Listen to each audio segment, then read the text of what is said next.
you're running Meta ads in 2025, you must have realized that there are a lot of changes which is happening on day-to-day basis on Meta or Facebook ads platform. And as a media buyer, as an advertiser, you need to understand these new algorithm as well as adopt as a digital marketer if you really want to grow in 2025.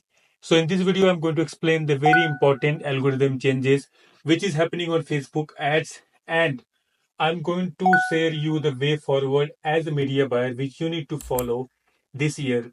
So without any further ado, let me start sharing my screen and show you all the algorithm changes as well as update for 2025 for media buyer. So Meta Ads algorithm 2025. Lot of changes are coming this year, especially with Meta AI, and lot more changes which I am going to cover as a media buyer, as a Facebook advertiser. If you are really serious to become, or you can say to go on the next level, you need to understand and get updated about these algorithm changes. So first I'm going to cover Meta Advantage Plus features. Now Meta Advantage Plus features it's been there from last multiple year, last 2 to 3 years, but this year they are going to roll out couple of new features. They are building Meta AI as well as couple of other features internally from many months, and they are planning to roll out these features this year. Apart from that, I'm going to cover audience targeting, why broad audience and broad targeting is important, and why it is evolving so fast. People are getting a lot of results. I'm going to talk about that. At the same time, I'll show you based on A and B testing which we have done why interest targeting is not working anymore. It is working only with many few brands, but not with every brands. So technically, if you see, Meta Ads is taking more control when it comes to data as well as how they are targeting the audience. After that, I'm going to talk about budget and scaling. In budget, which kind of budget you need to put, as well as which technique you should use to scale your campaign. And ultimately, lastly, I'm going to talk about lookalike audience, how you have to prepare lookalike audience, and then how you're going to make sure that your lead quality is optimized as well as per the par. So to begin with Meta Advantage Plus features, we have Advantage Plus Shopping, Advantage Plus Placement, and Advantage Plus Creative. These are the only features which is available under Advantage Plus features. There are a couple of new features they are ruling and they are testing with couple of accounts. So if you have a Facebook Ads Manager where you are spending around $10,000 per month, you might see a couple of new features in your ad account. I'll show you on my ad account. We have saw new features when it comes to Advantage Plus. But as of now, if you see on a standard level, we only have these three features, and these features we are seeing in multiple ad account everywhere.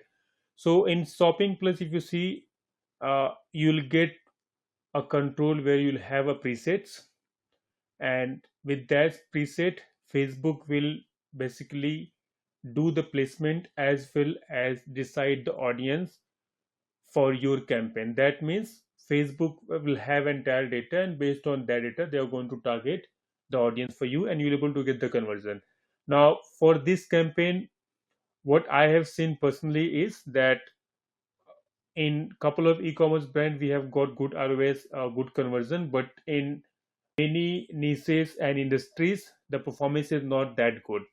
So in that case, you have Advantage Plus Placement. So whenever you activate this, that is Shopping Plus, or you can say Advantage Plus Shopping campaign, you will have the option to activate Advantage Plus campaign as well. So if you see that toggle is there only on your Facebook ad account, all you have to do is just turn on that toggle and you will able to see Advantage Plus Placement. Then we have Advantage Plus Creative, that is there only when you activate this campaign on the ads level. So for instance, if I show you my campaign, so this campaign, for instance, if you see, we have Advantage Plus Creative, and with Advantage Plus Creative, Meta will basically optimize the entire campaign, entire ads whether it is the quality of that ads or you can say the size of the ad. Many people were complaining in last couple of months that they are publishing the right campaign or you can say the right creative, but even after that, uh, the ad size is getting deteriorated. That means when they are seeing the same campaign or same ads from other account, the size is coming differently, and that is happening because you're not turning the Advantage Plus creative. So when you are using Advantage Plus creative, your campaign or you can say the creative will optimize automatically. All you have to make sure is that you have all the sizes selected. That means you have post size, story size, and then your reel size selected in your Meta Ads account. When you have these three assets in your Meta Ads account, it will be easier for Facebook or you can say Meta to optimize and run the campaign automatically. Next is audience targeting. Under audience targeting, again, the broad audience targeting, which is uh, like I am telling this same thing like from last multiple months, that if you're a small business, if you don't have a lot of budget, you don't have to focus on interest targeting, or you cannot just start the campaign by targeting certain interest or certain area, right? All you have to do is you have to give the chance to Facebook ads. That means the Facebook platform is quite smart. The algorithm is smart enough to figure out where you're able to get the quality lead and how you're going to convert that quality lead. So broad audience like succeed most of the time. In my case, I've seen and we are observing from multiple accounts that the success ratio is around 70 to 80%. Now, even for the needs like B2C, B2B segment, the minimum demographics and other algorithm is optimized by Meta. So if you just keep creating broad audience and if you focus on broad audience with multiple creative, you'll able to see the results are getting increased. Now, one more important point which you need to understand is you cannot just call yourself the media buyer. You have to become a creative person as well. That means you have to focus more on creative as well. Then we have Advantage Plus audience targeting. It is there again in some account. Now with Advantage Plus campaign, it is amazing by the way with lead generation, but again it is underperforming with conversion campaign, e-commerce campaign. So in that case, you have to make sure that you are testing even before making your campaign live. You have to test at least with five different campaign and 25 plus creative. I would say more than that, especially if you're running e-commerce campaign, not the lead generation, because in lead generation, the success ratio is quite high with the audience plus and audience targeting. Next, manual targeting. As I told you, manual targeting is going away.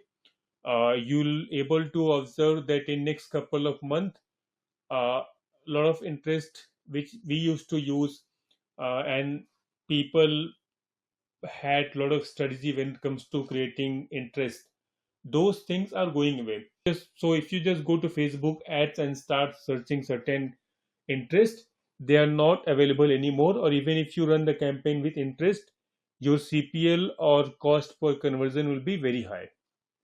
So manual targeting, again, you have to make sure that you are doing A and B testing to understand the results. uh, Next is budget and scaling. Now, this is quite important for you to understand. Budget allocation is something which is a very advanced topic in Facebook ads, and many people are still not aware about putting the right budget on Facebook. So, to begin with, for AI testing, especially when Facebook is testing a lot with AI and by doing all the algorithm thing, you have to make sure that budget should be there for at least 200 conversion. In lead generation, it should be there for at least 30 to 40 lead. Only after that you can decide that okay, this is how much budget you are going to put on certain campaigns. So for instance, allocate 30% or I would say 10 to 30% of your budget to new strategies while keeping core campaign running. So basically, if I'm running campaign and campaign is in the learning phase, I cannot just pause the campaign and start one more campaign. I have to make sure that if I'm running three campaign, I'm going to test my two campaign and I'm going to make sure that my first campaign is still running so that I can understand the results. And for both campaign which is running, I can able to test a lot with budget and as well. Now in budget as well, CBO ABO is there. ABO is not working with couple of client, CBO is working, so you have to test with both CBO and ABO.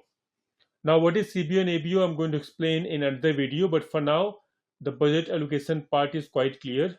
So you have to play around with your conversion.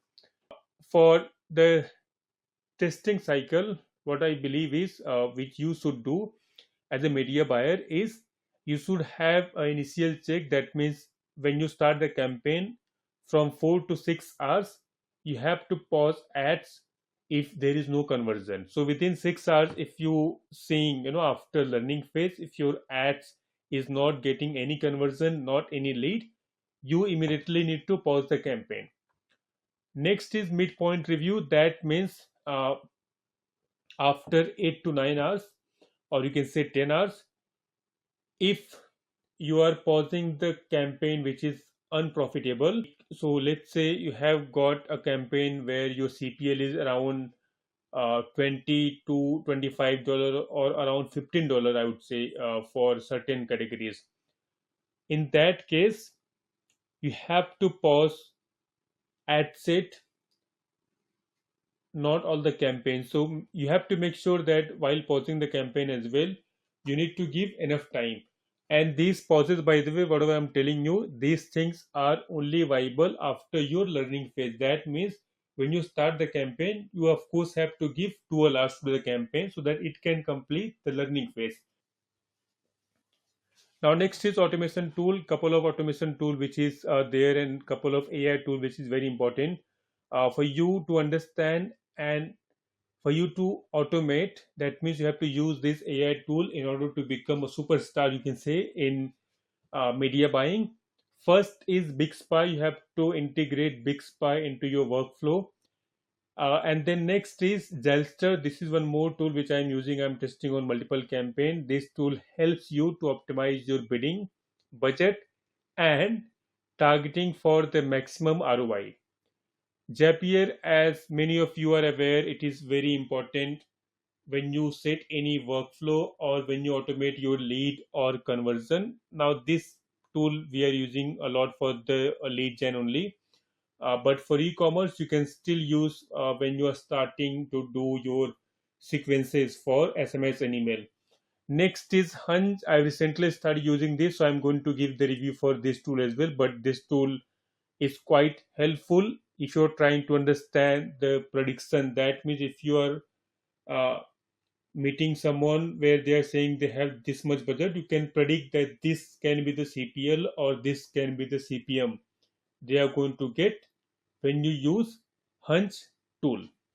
Now, last but not least is which is quite important, no, that is lookalike audience. Now, with all the AI and then Advantage Plus, people are not using lookalike audience. So for lookalike as well, there is a strategy, and that is you have to use the percentage level, that is from 1 till 5 in one ad set, and in different ad sets you have to use 5 till 10. So this is it for this video. If you want to deep dive into Facebook ads, watch this video, because in this video I have explained you 10 principles which you need to follow every time whenever you start or create any kind of ad campaign on Meta.